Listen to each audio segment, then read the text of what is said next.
Good afternoon, ladies and gentlemen. Shalom. I'm David Mencer, spokesman for the National Public Diplomacy Directorate in the Prime Minister's office. We'll bring you the latest on the expected release of Idan Alexander as soon as it happens.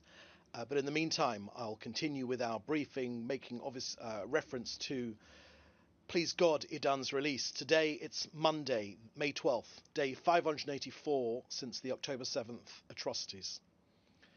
We start today with the sad and unenviable duty, which is to inform you of tragic fallen soldiers amongst Israel's armed forces. The number of fallen soldiers in this war has unfortunately risen to 856. Staff Sergeant Yam Fried was just 21 years old and from Salit. He fell in battle in southern Gaza. And Sergeant Yishai Eliakim Orbach was just 20 from Zichron Yaakov. He too fell in battle in southern Gaza. Yishai was a school friend to my sons. My sons described him as the nicest, kindest guy you could ever meet. Yishai was a talented trumpet player. Yishai introduced my son to the whole of the school orchestra when my son joined, and I heard Yishai play and sing during many school concerts. It was a pleasure to behold. He was married just 2 months ago. My son said that when he saw Yishai's face on his phone on Friday morning, he immediately assumed that Yishai had won a national award or the like, but sadly it was to share the tragic news. My son accompanied him together with his school friends and teachers and his parents and his siblings and his widow and his community and his comrades on his final journey as Yishai was laid to rest on Friday morning. The Prime Minister said that these two fallen heroes, fell while defending our homeland with courage and with dedication. The Prime Minister said that their sacrifice will not be forgotten and will continue to uphold the values they fought for. May their memories be a blessing forever.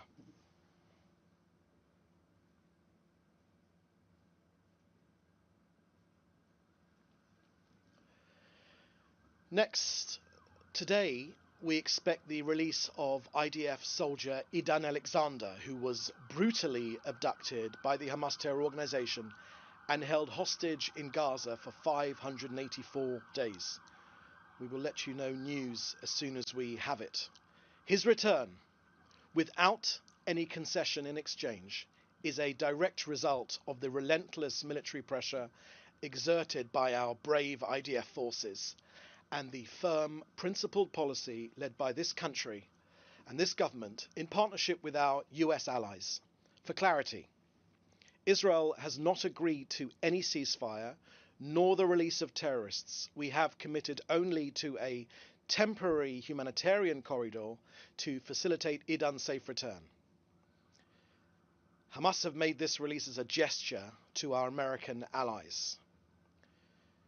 Now, I can share with you that we are in the midst of critical days. A serious, credible proposal is now on the table, a deal that would bring all of our hostages home. Israel has accepted the Witkoff framework. Hamas continues to reject it. Meanwhile, with the return of Idan, 58 hostages, both the living and the deceased, remain in Hamas captivity, held for over a year and a half since the horrific massacre of October 7th. Our fight to bring them home continues with force, with diplomacy, and with our unshakable commitment to every Israeli citizen. I can also share with you that the alliance between Israel and the United States is stronger than ever. It's rooted in shared values and a common resolve to defeat Hamas and to restore security and humanity to our region. I can also share with you our latest figures on our hostages. With the return of Idan, please God, very, very soon, 197 hostages will have been returned. 148 alive and 47 having been mostly murdered by their captors, Hamas. Next to Gaza, Israel is operating against the Hamas terror organization throughout Gaza with increasing intensity. Since the return to intense fighting, the IDF has struck over 2,000 targets and eliminated hundreds of terrorists, among them dozens of mid-level commanders and officials of the Hamas terrorist regime. And finally, I just want to remind you of Israel's war aims. This war will continue until all of its goals are met: the return of all of our hostages, both the living and the deceased, the elimination of the military and governmental capabilities of the Hamas terror organization, and the removal of the terrorist threat from Gaza. That's the end of our briefing here today. Please put your questions in the chat together with your name and your news outlet, and we will answer them. And as soon as we have further news of the impending, we hope, please God, the release of Idan Alexander, we will share that with you.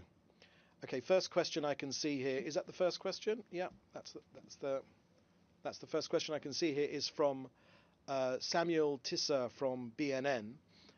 Regarding the release of Idan Alexander, what's your statement about the rumors of the US pushing for a long-term deal? Thank you for that question, Samuel. Look, today's release of, please God, the release when it happens of Idan Alexander is expected to lead to negotiations for the release of hostages according to the original Witkoff framework. Now, I can share with you again that Israel has already accepted the details of that framework, and Hamas, the terror organization, has refused to accept. Next question here is from Reuters. Perhaps you can share your name from Reuters. I'm wondering if you could comment on today's statement from Global Hunger Monitor Integrated Food Security Phase Classification that Gaza's entire population faces critical risk of famine. Thank you for that question. Perhaps you can share your name from Reuters. Well, the first thing I would say is, of course, Israel hears very well where there is hunger in Gaza. It is hunger, of course, which is caused by Hamas. They have engineered the humanitarian crisis which they have created inside Gaza. Now, the IPC, of course, have been wrong many, many times. In fact, throughout this conflict, they've constantly talked about famine. Famine has never happened because of Israel's efforts to get more aid in, despite the best efforts of Hamas. Hamas wish to cause hunger inside the Gaza Strip. Israel is trying to prevent that happening. Now, when it comes to Gaza and humanitarian aid that goes to Hamas is not humanitarian. Genocidal Hamas terrorists are stealing the aid intended for civilians in Gaza.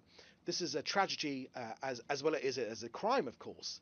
Israel won't allow these terrorists to deprive civilians of aid, and we're working around the clock with President Trump and his administration and his team to ensure that the aid reaches civilians. And this is the critical point which UN organizations, including the IPC, never seem to refer to prevent it being stolen by a mass murdering terrorist organization run by dictators whose objective is to starve their own people, whose objective is to kill their own people as well as ours.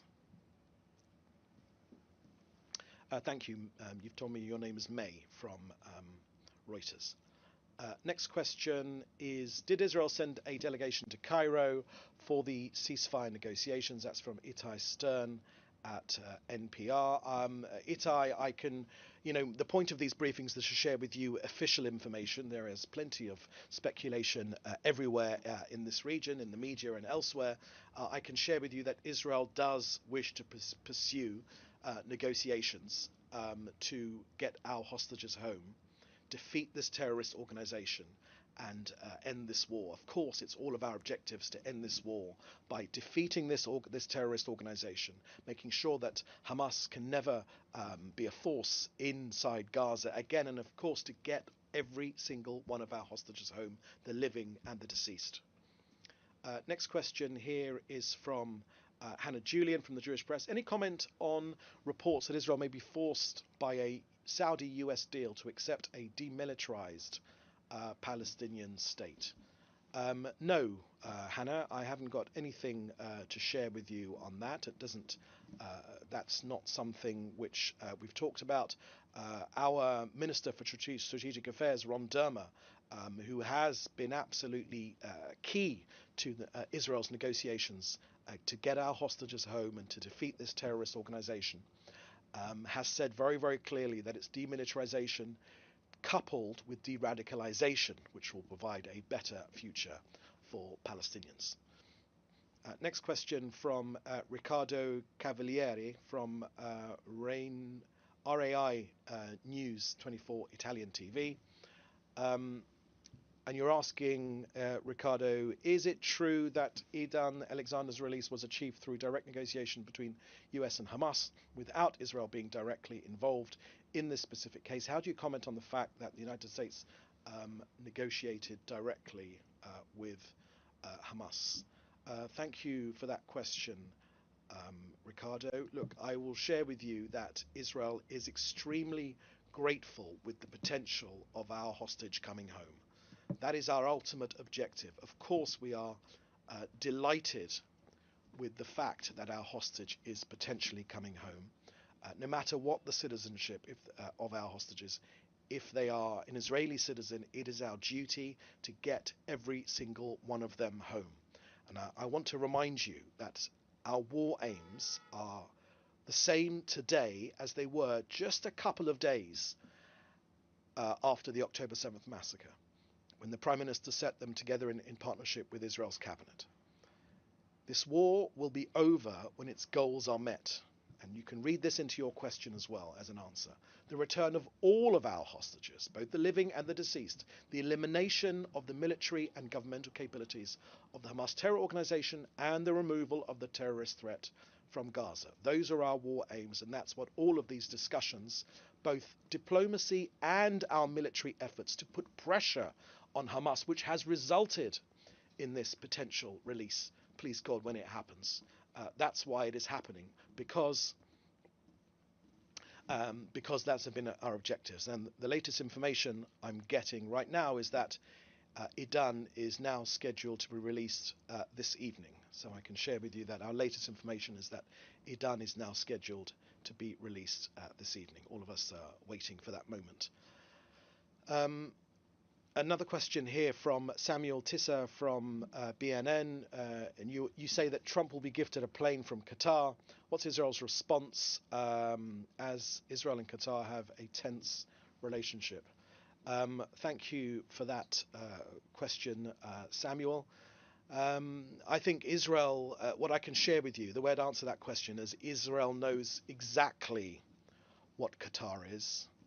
Israel knows precisely what Qatar's activities have been in the run-up to this conflict, hosting Hamas terrorists in luxury accommodation, sending them money, financing them.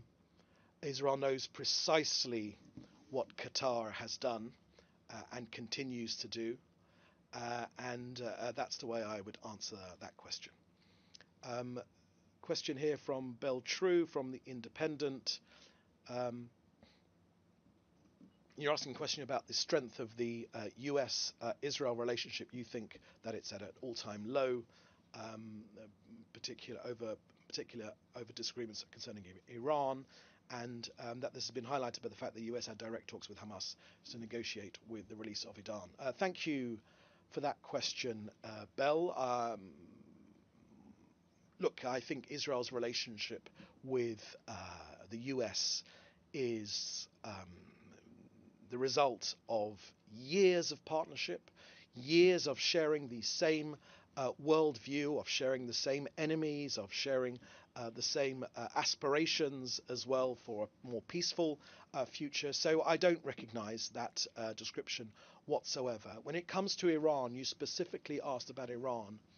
President Trump and Prime Minister Netanyahu, together with the overwhelming, the majority, everyone here in Israel, believes that it is simply not an option, that Iran cannot be allowed to have a nuclear weapon. That is the US policy, that is President Trump has said that very, very clearly, as is our Prime Minister, who has spent decades on that mission to prevent Iran from becoming a nuclear power, to prevent it from becoming a nuclear weapons power. The US and Israel share that objective. Now, many in the media would like to make lots of fuss about all sorts of things. Our objectives remain precisely the same. And a final question, a third question from Samuel Tisser from BNN. Perhaps you can share what BNN is, Samuel, so just to elucidate us. Is there a comment on the report coming out that Idan Alexander will fly to Qatar after his release to meet President Trump and the Emir of Kuwait, depending on his health? Bernie News Network. Thank you. Thank you for that question. We haven't got anything more to share with you on that particular point. Okay, my friends, that's the last question we've got here. Thank you for joining us. You can contact us in the usual way for interview, for whatever. As I said, our latest information is that the release will happen later today, and we'll share more information on the official channels when we have it. In the meantime, please do stay safe, and we'll see you next time. Thank you very much. Bye-bye.